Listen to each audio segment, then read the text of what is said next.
Hey everybody, JR from JR's Cars here, and today we're going to be working on a Pontiac Torrent because I have some transmission cooler lines to put in before this hurricane comes.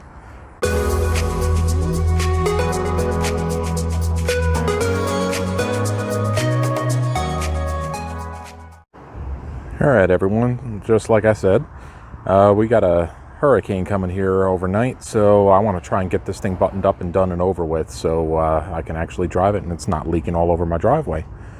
So I'm going to give you a quick little video here just to go over the process. It looks like it's a really straightforward and very simple thing to do. I think honestly the hardest thing to do is actually refill it with transmission fluid because of where the actual dipstick is located on this transmission. So first thing you're going to need to do is go out, get yourself the new tubes, which I will show you here. This is the AC Delco part number right there. So looking from the underside of the car, you can really see where all this oil's been coming from. All right, you can see here, these are the cooler lines right here. There's two to the radiator and from the radiator. All that is, that's a 10mm bolt right there, and then this end will pop off. You want to make sure that you have a bucket underneath it to catch the transmission fluid that's going to be leaking out of there. And then on the other end, I'll show you from the top there, but there's where these hoses end, it's on the passenger side of the radiator. Okay, so if you look in here, you can see right there, there's a little clip that holds all this in place. Basically what it is you just have to get behind this clip here, because this is a quick disconnect. You have to get behind this, pop this clip off, make sure you don't lose it. Just pop that clip off, pull it out, and then this whole line will just pull straight out. Okay, so that's what that clip looks like with it off, right? So it clips in here, it spins all the way around, and then it clips up at the top. So the orientation of it was pretty much like this when it was in the car. If you're looking at the front of the car, it's going to be in there like this. All right, so when you're pulling it out, pull it from the top and then swing it down and pull it straight out. But make sure you do not lose this. You need this for this to go back together. Okay, so I got the top off here. Basically, what I had to do, all right, so this is going to be in here, and it's going to be tight, right? It's going to be in there tight. So what you're going to have to do is you're just going to have to get something behind it to pry it. I mean, don't go crazy with it, but just, you know, wiggle it a little bit, wiggle, and try to pop it out, right? So that's all that I did. Was I just got like a little block of wood behind it, and I was just able to wiggle it enough just to where it popped out of the quick disconnect. I'm going to do the bottom, and then we're going to get the new one in. Okay, now this bottom one here might be a little tricky to get to, but if you take a look, you can see I've already taken the clip off of it. You just have to make sure that you're paying attention, because you could lose that clip really easily. And you're really not working with that much space over here. It's a lot easier up top, but down below it's a little tight. So just go ahead, go in there, do it slow, do it right, and should be good to go. I'm going to pop this one off, then we can take the old one out and inspect it and show where the failure point was. All right, so now that the top is done, I'm going to come down here with this 10mm bolt here. Just get that right off. And most definitely, don't forget to have your drip pan ready. All right, so what you might have to do is you might have to get a flat blade screwdriver just to get behind it and give it a little extra pull, but just be careful with it. All right, because now I got it pretty much pulled out here, and there we go.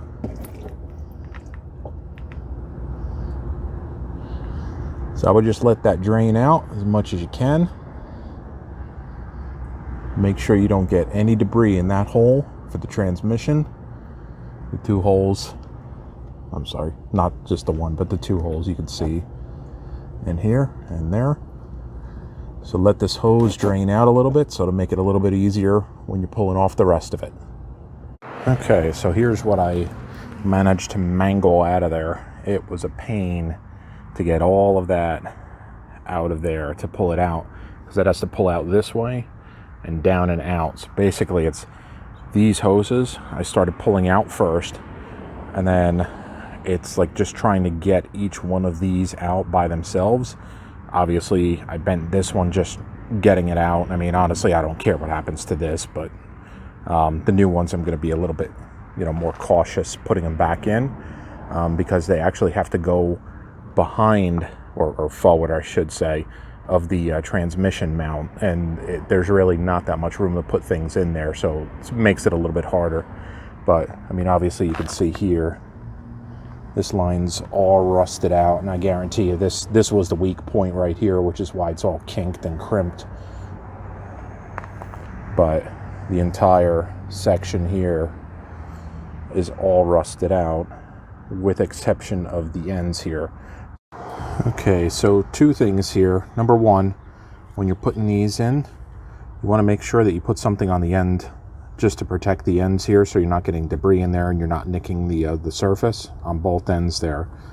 And number two is how I actually got this in there, because it was a pain in the ass to get in.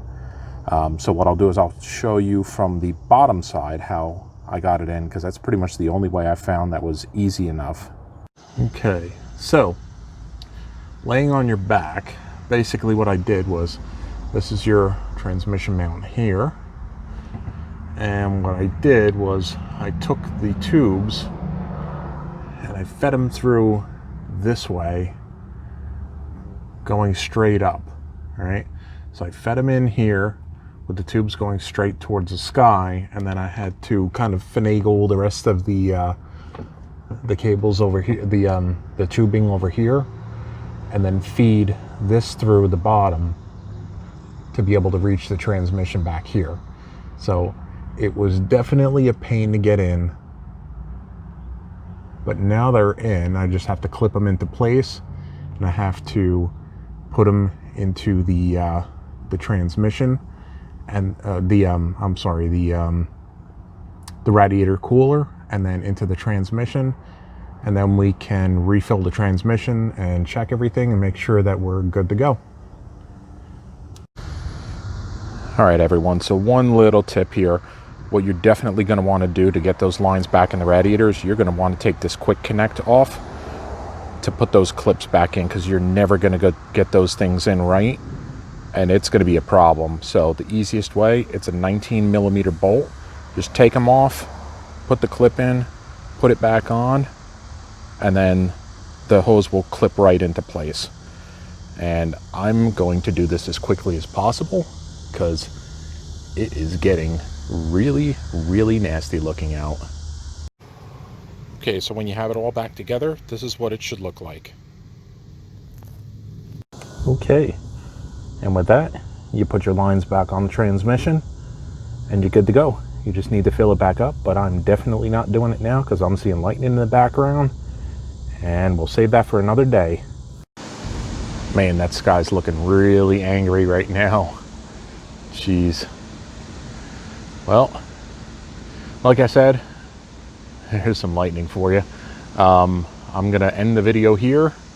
I'll do another short video on how to actually refill the transmission, because I'm not doing this right now. I just wanted to make sure that everything was buttoned back up before the hurricane comes in. All right, so hope it helped you guys out, and I'll catch you guys in the next video.